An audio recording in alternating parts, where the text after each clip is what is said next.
episode 614. Wow. Right.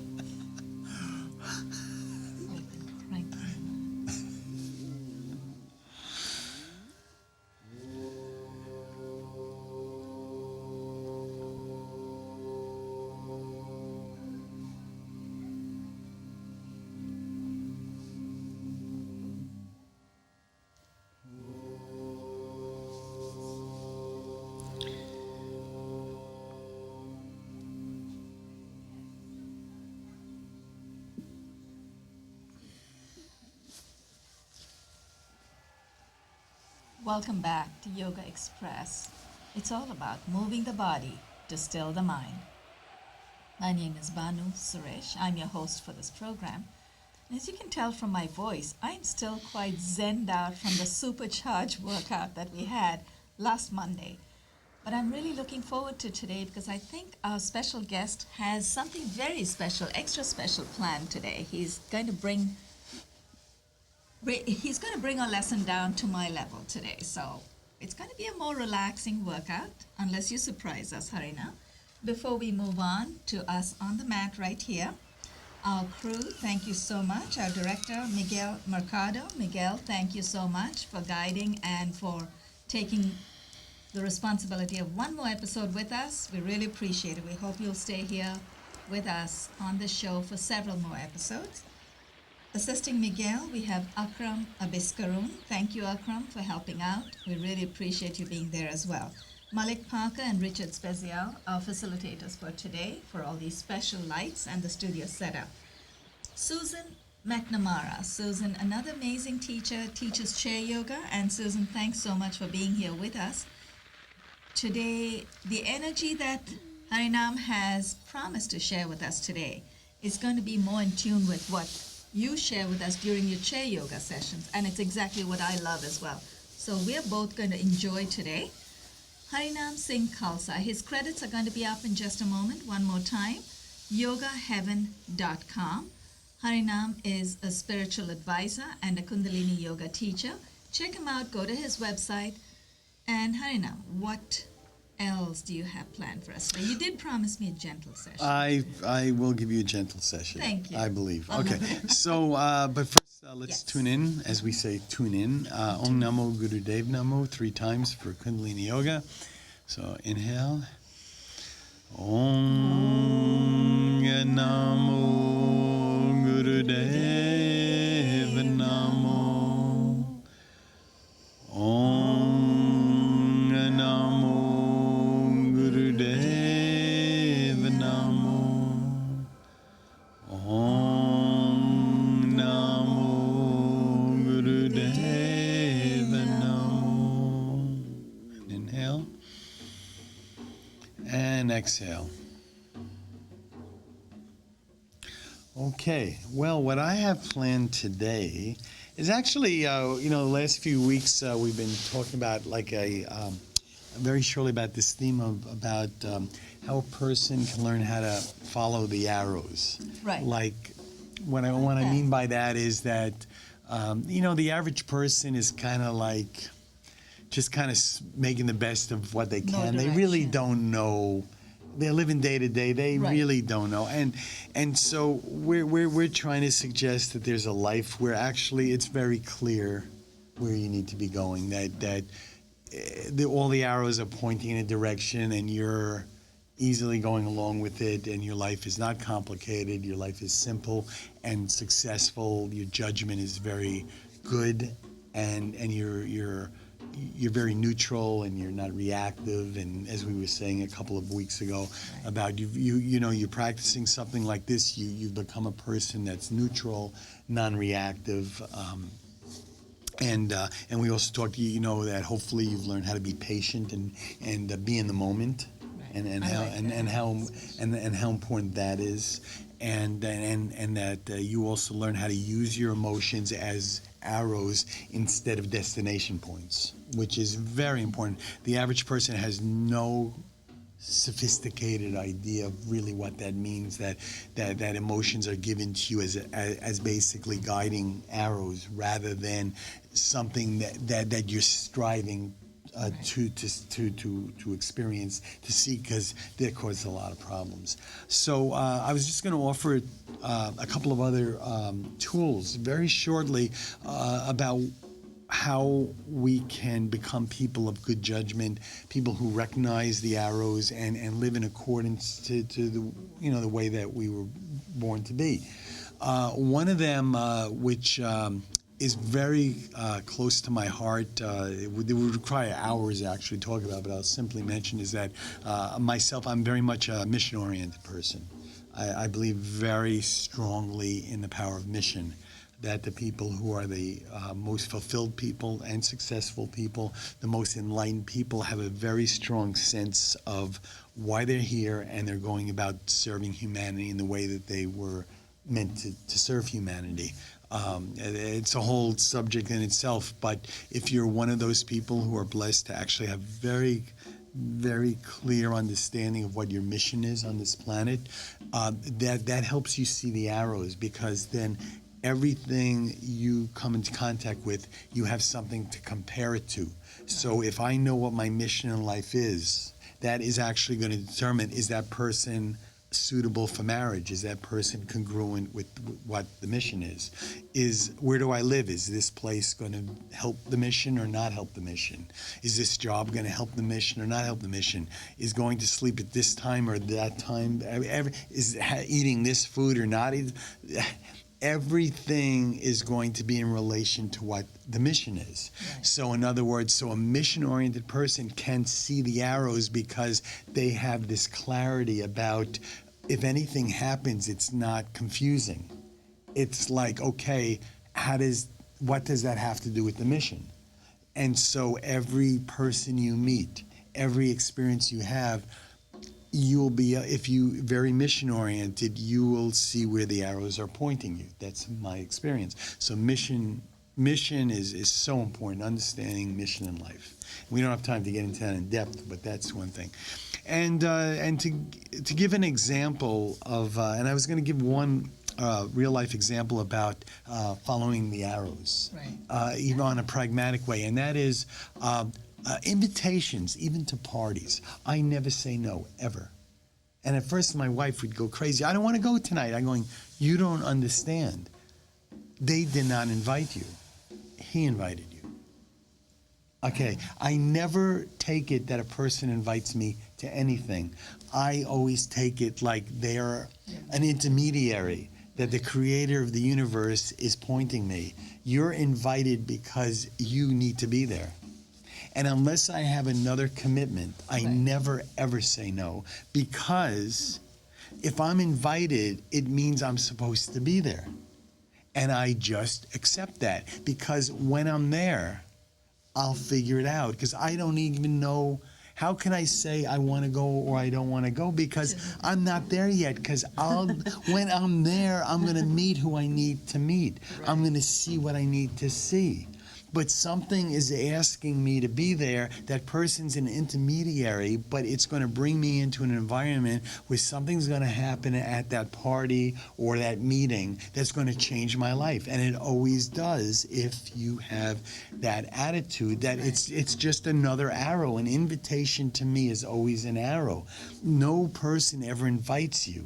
It's like the universe is inviting you, and that person is just the intermediary, and you need to be there unless you have another commitment. Right. Good. Okay, but the fact that you want to go or don't want to go is irrelevant, because it's not about wanting to go and not wanting to go. You are, and the creator of the universe is asking you to be there because something's going to happen. Or somebody's going to be there that you need to, there's a conversation that's going to happen that you need to happen. And you don't, how can you say you don't want to go? Because you don't know what's going to happen. All you know is that there's an arrow pointing you to that time and place, and all you need to do is show up and let you go with the flow. And go with the flow. Yeah. This is a very pragmatic example of going with the arrows, is just understanding what an invitation is. I'm not capable of saying no. Actually, unless I have another commitment. I'm going to keep inviting you on the show. So. And I'll keep saying yes. I'll keep saying yes unless I have another commitment. But that's how it works, because I don't know. I don't have permission to say no.